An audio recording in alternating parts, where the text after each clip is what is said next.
to another episode of Accessibility. It's a show on YouTube where I talk about the video game industry, accessibility, and representation. Basically, how can we help more people to play games, and more people to see themselves in the games they play? When it comes to misconceptions about disabilities, there are few disabilities that have as many misconceptions around them as ADHD. I mean, if you look at any media portrayal of ADHD and just took that as your whole picture, you'd probably assume that ADHD only impacts children, and that all it does is it makes you a bit fidgety and restless and a bit over-energized. But there's so much more nuance to ADHD as a condition, and how it impacts people throughout their whole lives. ADHD is a lifelong condition that impacts both adults and children, and the things that it can impact range from forgetfulness, difficulty focusing, difficulty organising, difficulty with conversational timing, impulsiveness. Basically, anything where the brain has to focus on one task and not get distracted and not get lured over to something else can be really tricky. ADHD as a condition impacts a lot of different areas of a person's life, and one of those is video games. Today on Accessibility, we're going to be talking about what it's like to play video games as someone with ADHD, and I decided this week to bring on a special guest to help us talk about the topic. My friend and co-worker, a gamer with ADHD, Jim Sterling. While preparing to record this episode of Accessibility, I spoke with a lot of gamers with ADHD about their experiences playing games. One of the most common points I heard over and over was difficulty keeping track of video game plots and mechanics if a break is taken from playing. If I stop playing a video game for more than a week, there's a good chance I won't know what's going on when I get back. Then again, if I stop playing a video game for more than a week, my struggles with object permanence may ensure it's never even thought about for months. ADHD affects my memory to the point where I misplace things the very second I put them down, and may totally forget those things even exist until I see them again one random day. Remembering something, even something important, could take days, weeks, or months after it was supposed to be remembered, and usually even then I require prompting. If a new season of a TV show comes out, I better hoped I watched it in the last year.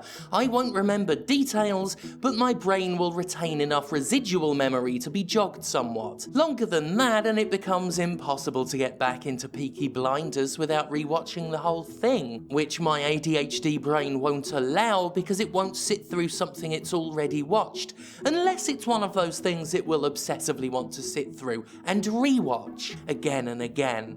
While remembering the specifics of a story after taking a break from a piece of media is a common issue for people with ADHD, the issue is a little more complicated in video games, where it's not just remembering plot that can be a barrier to jumping back in, but gameplay memory as well. Players with ADHD need to get through your tutorial while retaining focus, be able to revisit it later if needed, and in some cases need reminders about what abilities their character actually has at their disposal.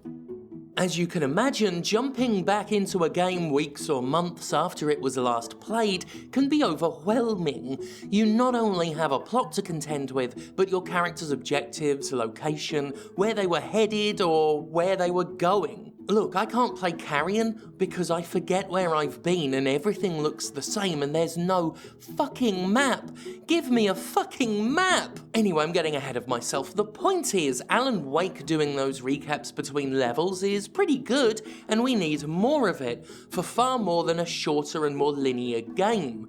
Many is the time I've had to restart or simply abandon a long RPG because I no longer remember what the hell is going on unless there's some sort of reminder in-game, such as The Witcher 3's loading screens and written quest logs. Though I'll admit ADHD brain doesn't like reading a ton of text, which really sucks because, well, I like books in theory. As for a Metroidvania, well, even if they have maps unlike Carrion, remembering where to go, what does what, where I needed to head after I got the item that lets me do new stuff, my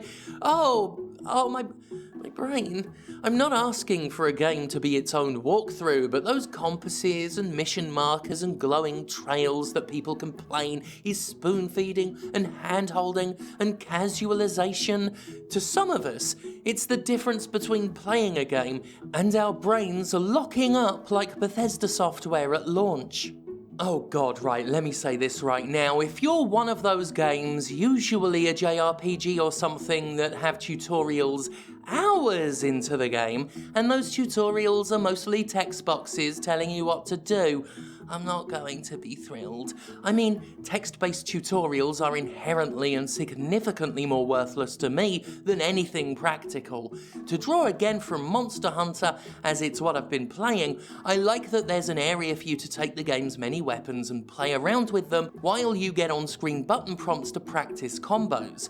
Simply telling me what I can do won't work. If that worked, I'd have done many important life things by now, instead of lolling around on the floor eating crisps and crying. A symptom of my ADHD is that I cannot adequately visualize results. If you tell me to say, do something as simple as go to the shops, the concept of imagining myself at the shops can often just not occur, or feel so completely surreal to me that I cannot begin to believe I'm even capable of going to the shops. How could I? I can't imagine being there, so I couldn't imagine the steps required to take me there. Same with, say, cleaning up a messy room. Before I learned to just get rid of most of my shit, I could fill a whole house with junk and find myself unable to clean it because I wouldn't know where to start.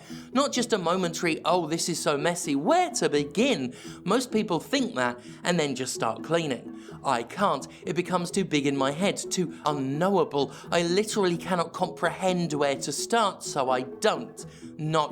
Not for a long time when I just get too upset anyway. I cannot, in essence, reverse engineer a scenario to work out how point B was gotten to from point A. I therefore stop being able to understand what point A even is. So while I work out exactly what to do with all these boxes in my apartment, I really appreciate it when a tutorial allows me to be shown what to do and then practically apply what I just saw. Without visualizing a result, you need to manually grasp the steps that take you to the end. If trying to remember the plot of a game after time away is bad, try dealing with any game mechanics more complex than walk to a thing and hit a thing. Games with many varied mechanics can be almost impossible to return to after any period of time. But it's more than that. Remember all that stuff about lacking object permanence I mentioned? Well, I've poured... this time it's close to 40 hours into Monster Hunter World, and I fished once. I have not remembered to fish a single time, except yesterday when I forgot to bring anything to fish with. Just like I forget to bring a lot of things with me in that game, because there's so fucking much of it. There are games that offer frequent reminders of things you can do. I can't remember any right now, but I remember them all doing it, and sometimes that can be annoying, especially for those who do have good information retention. For me, a game reminding me I can fish on the reg, or that I have gameplay options I can tweak, or that I recently unlocked a new ability or item, these can be intensely useful.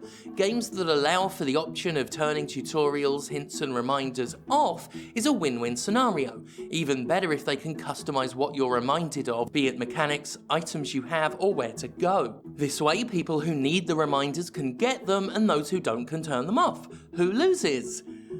ADHD phobes. I don't know if such a thing as an ADHD phobe exists, but these days, probably.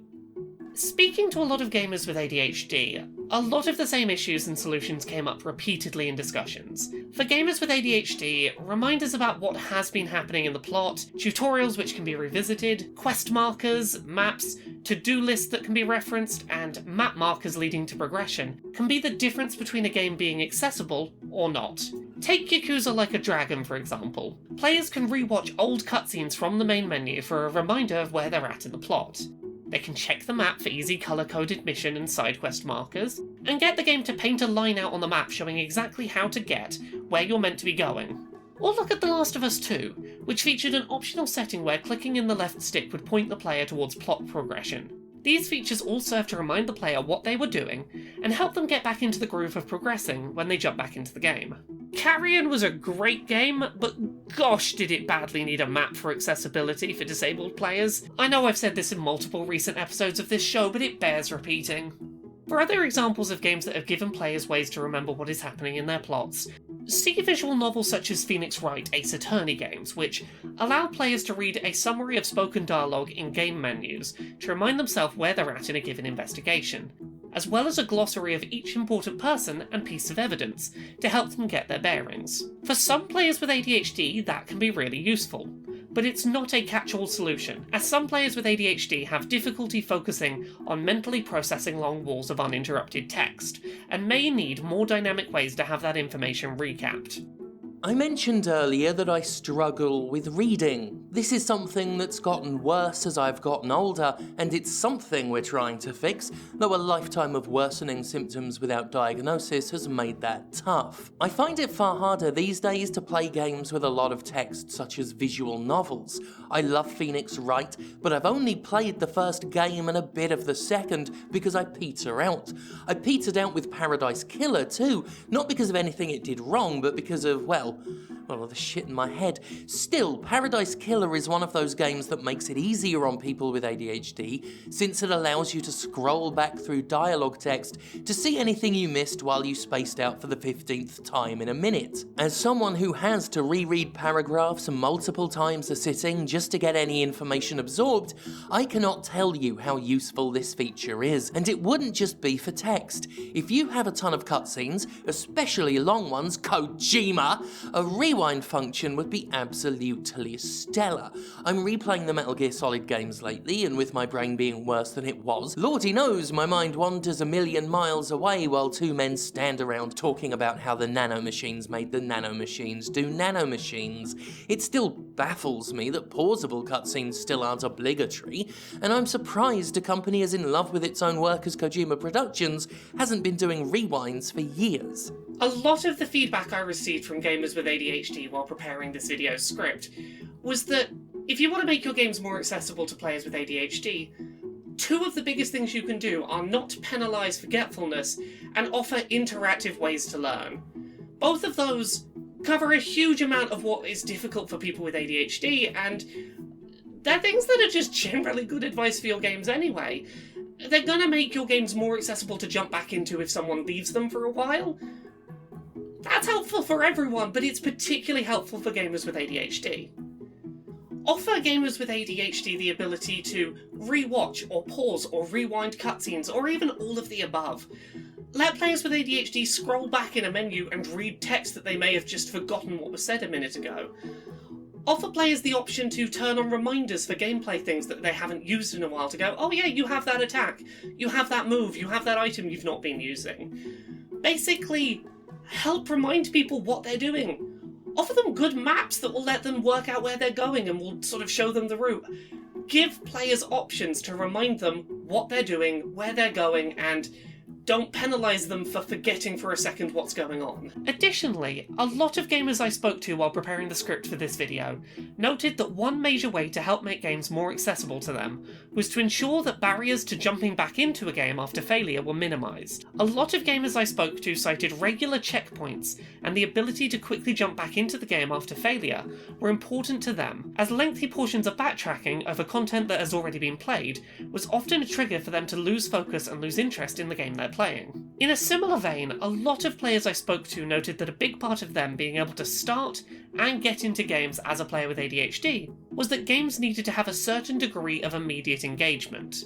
If a game expects you to play for a few hours before it becomes good, a lot of players I spoke to with ADHD simply stated they would be likely to drop off long before the game ever really hits its stride. Additionally, a lot of players I spoke with noted that subtitles were really important for them when playing games, as having dialogue written on screen helped reduce the risk of them zoning out during a conversation and missing what had been said. An additional method of conveying the plot makes it just a little less likely it'll be missed out by a wandering mind. To finish off this week's episode of Accessibility, I wanted to throw the ball back to Jim to talk about a topic that is incredibly important when we talk about ADHD and video games: predatory exploitation of compulsive behaviours. A significant number of video games are designed to exploit illness. This is a fact. Utilising the very techniques found in the wider gambling industry, big budget and mobile games alike have spent years manipulating vulnerable customers for money. The randomised loot boxes and microtransactions are predatory. There is no fairer description of them. They are predatory. Given all that we've discussed so far, it should be quite clear that issues with concentration, memory, patience, attention, all of that can impact one's experience with even the most benignly designed games. With that in mind, imagine how easily an ADHD brain can be swayed by a predatory in-game economy.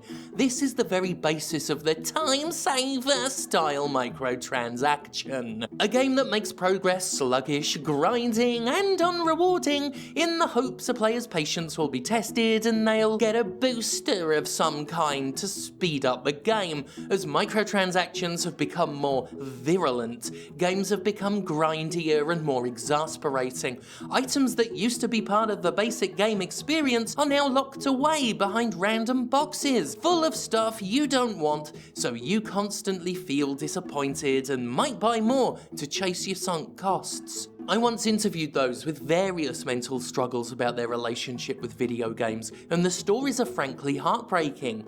People who feel the games they used to help cope with the bullshit of life start to turn on them, start turning around and exacerbating their problems. There are games I cannot keep playing once microtransactions are introduced or stepped up, because the way in which they're designed to poke at my consciousness, to constantly remind me that the boring parts my ADHD brain hates can be knocked out with a quick purchase, the way my impulsive and addictive personality can be very tempted by the rush of a gamble is horrifyingly effective. If not for my job and my professional awareness of how vile these economies are, I would have been a lot less better at resisting. Hell, if I get too into a mobile game even for a brief window of time, there's a chance even I could still fuck up and spend money on it without even thinking of it. That is scary, but to a video game publisher, it's a gift. And to anyone with a sense of integrity, that should be absolutely disgusting. As I often find is the case when writing scripts for accessibility episodes, a lot of the things that would help gamers with ADHD are really simple.